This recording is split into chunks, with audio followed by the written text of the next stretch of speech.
As a woman business owner, you likely have a lot on your plate. And if you're like any of the rest of us, you're wearing a lot of hats from marketing to sales to delivery and everything in between. And that's fine. I mean, that's part of running a business. And I will even secretly admit to you that I kind of like it some days. I like the variety. I like knowing my business inside and out.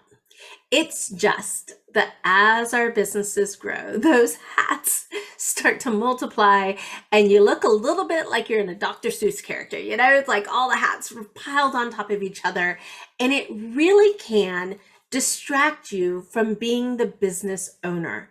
Listen, it's important that you work in your business, but it's also important that you work on your business. And when you have so many hats, it can be really hard to feel like you've got time to work on your business. And if you stay there too long, like not working on the business, what you're going to find is that your growth is going to slow, your profitability is going to decline, and you, my dear friend, might be headed for burnout. We don't want that, right? So howdy, my name is Leslie Hassler with Your Biz Rules. We help women-led business owners produce predictable profits so that they can grow and enjoy the rewards of being the business owner. So this is a bit of the reward of being a business owner, right? Is that achieving growth, being able to invest in your business and receive a positive ROI or return on investment from those investments. But it can get really dicey. I think we're really anxious or energized by making these investments early on in our business because we have this utmost faith and enthusiasm and motivation and inspiration to get the job done. And then after a few rounds in the boxing ring, so to speak, we start to doubt our ability to choose the right investments and to be able to ensure that we get a return on our investments. And that can make us a little hesitant sometimes to invest. The truth is that hesitancy isn't going to serve you any more than the haphazard way that maybe you initially started investing in your business. So we need to find a happy medium, right? So that you can invest, you can have some confidence to invest, and you know with a certainty that you'll receive a ROI from those investments. And listen, that's just good business. Business is about receiving a positive return on investment of your money, your time, and your talents. So we want to make sure that that's the winning equation. So I've got a few tips for you today on how to bring about greater certainty when it comes to those investments. And our first tip for you is to improve your cash flow. Now I can already hear, but I'm making these investments because I need to improve my cash flow. Well, that's a bit of like putting the cart before the horse. Think of it this way.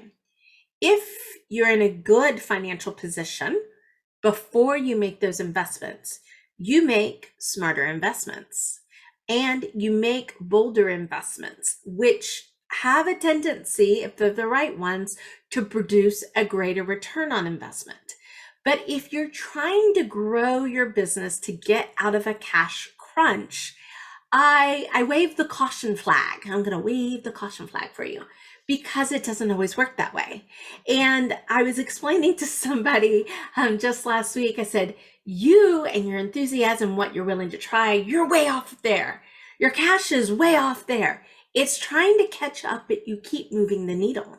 We need to bring the things together so that your investments return the cash and it's realized in your bank account. So oftentimes this is what happens is we have a cash imperative. We think we're going to go make some investments and they're automatically going to return a return on the investment. And then when they don't, we figure out they didn't work. And so we go do something else to get a return on the investment, but then that doesn't work on the schedule we want. And then we just do it all over again. It's a vicious cycle. Here's why that's not working for you. It's not always that the investment isn't working. It's that it didn't have enough time to work. And so if you improve your cash flow first, right? You have less pressure to make that investment work. And this can be done. I tell you, I do this all the time for people. I do this all the time for clients. So I know that if you have a business, if you've been in business for a while, if you have some clients, you can do what I'm going to tell you to do. Okay. So first, you got to plug your money leaks. Believe me, there's money leaking out of your business. Hands down, I almost unilaterally, never having seen your business or your financials, can pretty much probably say you've got some money leaks somewhere.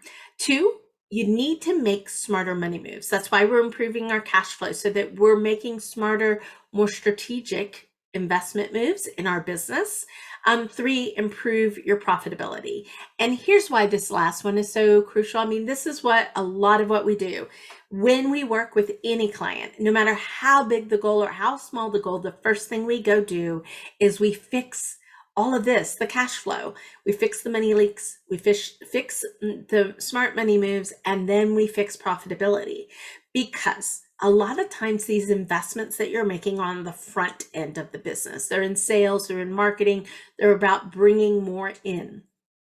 If you don't have a well-oiled machine back here, you are just like flushing money down the drain. So I don't want you to have a leaky bucket. I want you to have a full bucket, a complete bucket that's going to keep more of what that investment's going to bring in, because it's the profits that are your return on investment. So we want to make sure that we're not just letting money flow too fast and not being strategic about it, because we're either being reactive or we're behind the eight ball and having to make a different decision in our business. Our second thing that I want you to do is I want you to think about these investments in a way of balancing your returns. Now, there are three returns that I talk about with my clients: short term, medium term, and long term. Where I find people get sucked into, attracted to the sexy things that they want to invest in, they tend to be long-term investments, right? I was having a discussion with a company that does podcast production this morning, and she says, this is the long game. You start seeing something after 30 episodes, you start really seeing something after 60 episodes. Well, if you think that you're doing a once a week show or even a twice a week show, but a once a week show, 60 episodes, that's more than a year.